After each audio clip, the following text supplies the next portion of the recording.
Corruption at state-owned enterprises won't be stopped overnight. Public Enterprises Minister Pravin Gordhan says it will be an arduous process despite millions in stolen money being recovered. Eskom's also been able to reduce its massive debt by over 80 billion rand over the past financial year. Still, most opposition parties have rejected Gordhan's budget vote address, saying reform is taking too long. Lindsay Dentlinger reports. No quick fix to ending corruption and reforming parastatals, says the man at the helm. Corruption did not end because the sixth administration came into place. The fact of the matter is, at many different levels, in the private sector particularly, and also in the SOE and other sectors of government, that corruption is in fact continuing. But Pravin Gordhan says gains are being made. We need to move to the next stage, and the next stage is to identify where is the stolen money elsewhere in the world. He's told Parliament reform is well underway at several SOEs.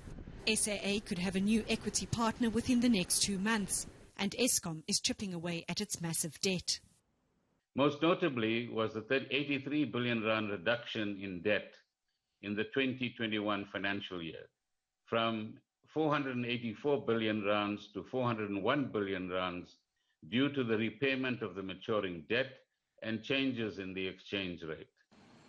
But arms manufacturer Denel is still struggling. Employees have not been paid R500 million in salaries for a year now, despite an order book worth 11 billion rand.